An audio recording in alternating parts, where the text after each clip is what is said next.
Have you ever wondered what games you should keep or you should lose? Find out here at Purge Reviews.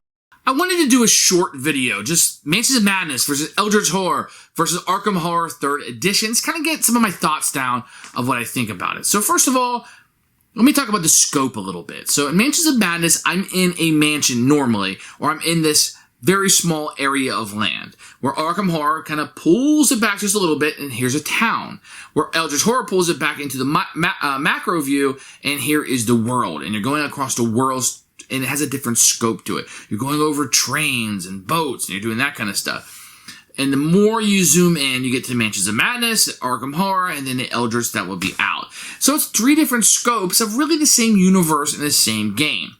And what you do in a lot of this game is the same. You're going to move and how you move. And in Arkham Horror, you're going to spend cash to move extra movement. In Eldritch Horror, you're going to have tickets that you'll be utilizing. And in Mansions of Madness, you don't really have a whole lot of extra movement that you're going to be doing, but you're still moving square to square in the game. It's the same thematic thing. You're going to have these great ones that are coming out, and these bad guys will be popping up around. Once again, the scope will dictate what's going to happen. Mansions of Madness feels a little bit more like a spooky thing that you're going through on a more personal level. I'm in this mansion with my buddies, and I'm talking to human beings, and things are coming up. And where in Arkham Horror, I mean, some of that happens, but I'm never in the same space with my compadres. They're spread out over the board because the board is so big and we don't have a lot of movement to get around, and that we really need to spread out across the town. When Eldritch Horror, even more, you're spreading out across the world, and you're going to different places like Egypt and Antarctica, and you're kind of dictating that aspect. I don't feel like I'm actually working with the people as much as I do in Mansions of Madness, where we really need each other to come to a conclusion. And that's true in Eldritch, but the scope of it makes it feel a little bit different. With that said, a lot of times you're doing the same thing. The tests are kind of the same. You're rolling the dice, 5, 6 you hit. In Mansions of Madness, you're going to have the system of how many of those successes on the Elder Signs am I going to need in order to accomplish my goal. Now, Mansions of Madness includes an app that's going to take care of a lot of the work for you, and it's going to include that into it. And that sound and opening narration really brings me into the theme, and it makes me feel like I'm there. Now, with Mansions of Madness, I always felt like I wish it had more. I wish it had more, like reading the cards to me in that spooky voice, or just a little bit more narration than it had. Like when the words pop up on the app and it tells me, you know, so-and-so's here. A little bit of voice acting. I wish I had a little bit more to that. And I always wanted that because it's so immersive. Where Arkham Horror, I don't feel like it's that immersive. I don't feel like I think because there's no sound, there's no voices, there's nothing going on. Eldritch Horror will have that a little bit more. In Arkham and Eldritch, a lot more of the standees and the cards and just reading cards, where Mansions has the miniatures, and you can get the pre-painted miniatures, or you can paint yours up, and it really gives it that flair that's going to pop up off of the table, and I feel like that gives me some immersion into it that I'm not going to get with the other 2 games. I also tend to like the Mansions of Madness. I like that zoomed-in approach. If you like the macro one, and I think Eldritch would be my second favorite in this line, I think that the globe hopping is fun. People like that in movies, like in spy movies when you do that sort of thing. Now, the Mansions of Madness has really included a lot of like trader mechanic, and there's a mystery, and the party can be broken up in the mansion in your different time and space. And I think it's really neat. And the app allows a lot of that to happen. And I feel like Mansions of Madness does that. But Mansions of Madness is probably the simplest of the 3 games. Really, there's not a lot going on because the app kind of takes care of a lot of that for you. So really, you're just taking care of your own character. I'm focused on this guy. And what am I going to do with this guy? And how do I keep him alive and accomplish the goals of the mission? All 3 are really mission-based. Eldritch Horror, Eldritch Horror, I feel like I'm on a timer a lot more than the other 2.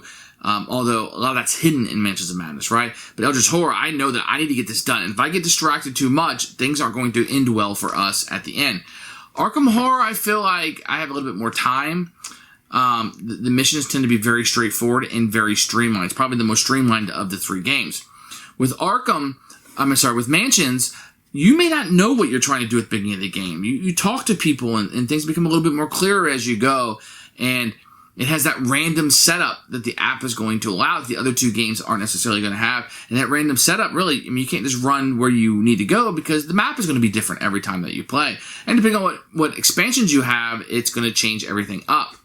Now, I have everything for everything. So all 3 games, I have everything. And I really feel like that Mansions becomes the most unwieldy with the big miniatures. I have all this pile of junk around me. And we're sitting there. And yes, I could just slice some of that out and put it aside and not use it and make it much more manageable. But I'm here to tell you about, when you have it all, you want to use it all, right? That's why you bought it. So it becomes almost an unmanageable mess. And there never was a good storage solution for this. Right now, Arkham Horror currently only has the 1 expansion. You could really put it in 1 box if you wanted to. And everything would fit in nice. There's not a whole lot to it. Everything is just really small and concise. Eldritch Horror has a little bit more sprawling, but not quite to the Mansions of Madness level that it has yet.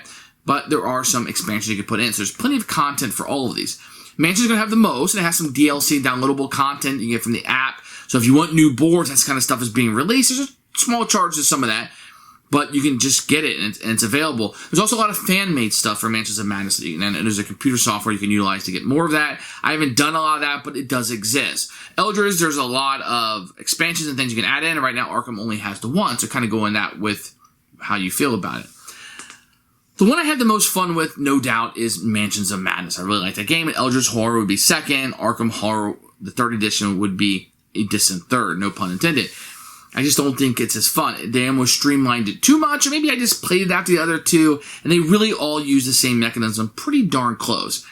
The Mansions are going to have some of those slide puzzles that are going to be in there. That's a very neat, distinct thing that's bringing to the table. It's very different than what the other two are bringing in. I'd like to see kind of some of those puzzles brought into Arkham Horror, but I don't see any of that yet. I've yet to crack open the expansion. I just finished everything in the base game, and then I'll be doing an expansion. So out of the 3, there's some people who say, I'll never play a game with an app. I think you're really missing out on Mansions of Madness. Mansions of Madness is one of my top 20 favorite games of all time.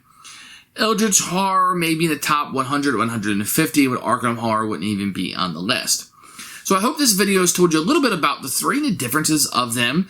One is very much pretty, the other one is much more streamlined, and the different viewpoints that you're going to have. If you found this useful, please comment below. Let me know what you think, what your favorite is. Have you played all 3?